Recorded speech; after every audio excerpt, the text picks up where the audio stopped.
Hello, I'm making a quick video on how to create the snout of the fox ragdoll pattern. It's a little bit weird with the color changes, so I thought I would hop on here and make a quick video.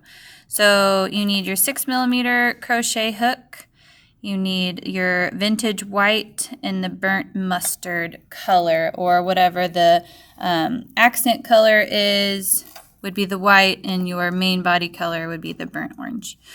So we're going to start off by making 6 single crochet in a magic circle, aka magic ring. Same thing.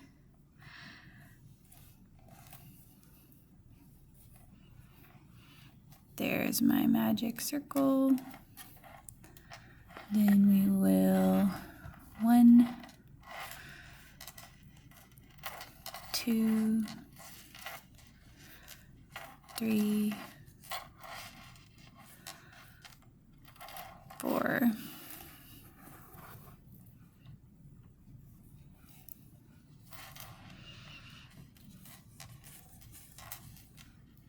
5, and 6. Now we'll go ahead and close that. And normally the rest of the piece would be written in rounds as far as the instructions, but I felt like it would be easier to kind of write it in pieces whenever the color change happens. So one piece will be about the burnt orange, and then it changes, and then in the instructions on how to continue the white, and burnt orange white, burnt orange white. So hopefully this is helpful. So the instructions say to do 6 single crochet in the magic circle, change to burnt orange in the middle of the 6 single crochet. So I just did 6. I'll show you how to change in the middle of a single crochet. So I just took out the 6 single crochet I made. You want to start off like you're making a regular single crochet. So I inserted my hook, pull up the color I'm working with. Then instead of yarning over with this one to complete the single crochet, I'm going to add my new color, and give yourself enough of a tail to tie a knot later, however much you think you need. Yarn over, pull through with that color. So now we've completed the 6 single crochet. The bottom of it is in the white, and the top of it now is in the burnt orange, and we're going to keep going with the burnt orange. So get those tails out of the way, and you kind of have to hold them for the first stitch to get going on that new color, just so they don't pull out and get too loose. So I just kind of hold them with my other fingers. Next, we do increase in the next 3 stitches, and we're going to change back to vintage white in the middle of the last stitch.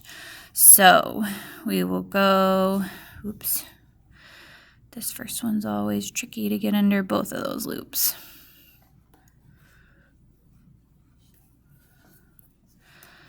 So here's 1 increase.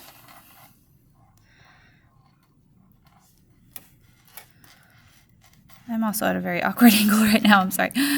2 increases. And this will be the 3rd increase. Now I'm going to change back to vintage white in the middle of this last stitch. So I inserted, continue like I normally do, but instead of yarning over with the burnt orange, I'm going to grab the white. And if you are not familiar with changing colors, if I were you for this first one, I would probably cut both of these here and then just continue with a new strand of the vintage white. And that goes for all of the color changes we're about to do. However, if you feel comfortable with trying this method, you just have to be careful to not pull too tight. It'll misshape your snout of the fox. But I just find the working yarn that I had started with, I make sure not to pull it up to my hook too tightly, or it'll completely misshape the snout.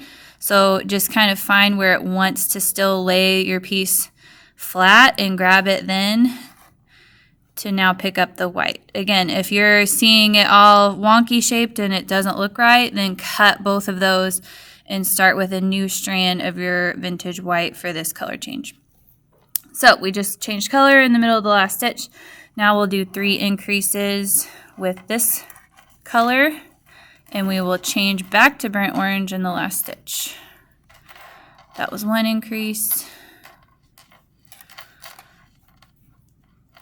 2 increases. Ooh, got some tails getting in the way. 2 increases. This is the third increase. Now in the middle of the last stitch, I'm going to change to burnt orange. So again, insert, pull through the color I'm working with. Look, it got all over me. And now find that burnt orange working tail that is over on the other side. So again, if you pull too tight, it's going to misshape everything. So just pull gently to pick that up and switch back to burnt orange. If that confuses you too much, you can, or it misshapes too much, again, just cut there both strands and start with a new piece.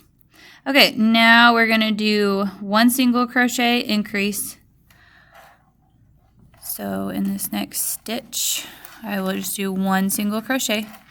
And the next stitch, I'm going to increase. And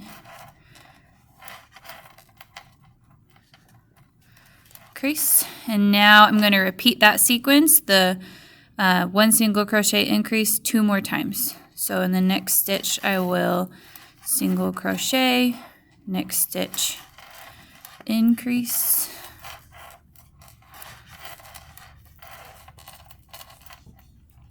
one more time, that sequence of 1 single crochet and an increase, except in this increase, I'm going to change to white in the last stitch. So I start the half of the single crochet with the burnt orange, and now I will switch back over to my working vintage white, like so. And it will, since we're using this super bulky yarn, it will start to make a slight cone shape. The way I designed this was to make it look like sort of a baby fox, so it's not going to be super pointy of a snout. It's kind of a more rounded cone shape. So if you're here right now, so far so good. Now we're going to do that same sequence with the vintage white. So we'll do 1 single crochet increase, 1 single crochet in the next stitch, and increase in the next stitch. Now we will repeat that sequence 2 more times with changing to burnt orange in the last stitch. So 1 single crochet,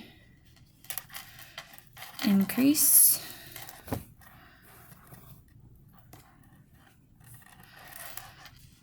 increase, 1 single crochet. Here's my last increase. And in the last stitch of that increase, I'm going to change back to my burnt orange. And remember, if you're doing the same method I am, as far as just grabbing it, even though it's across the piece, just make sure you don't pull it too tight or it will misshape your little fox nose. There we go. Okay. Now we're just going to single crochet, 1 single crochet in the next 9 stitches.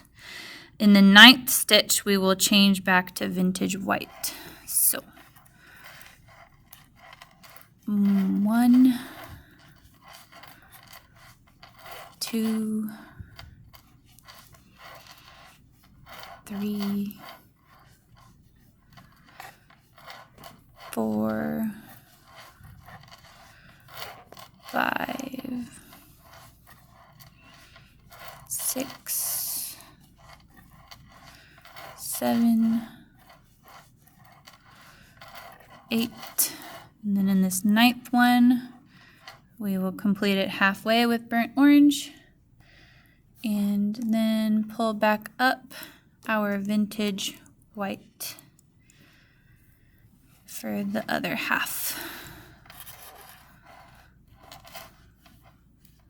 Okay, now we will do 1 single crochet in the next 9 stitches with this vintage white, and we will change to burnt orange in the 9th stitch again.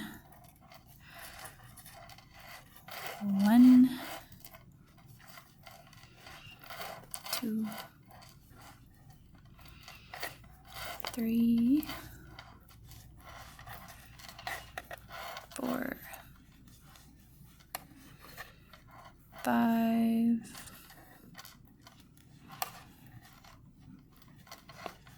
6,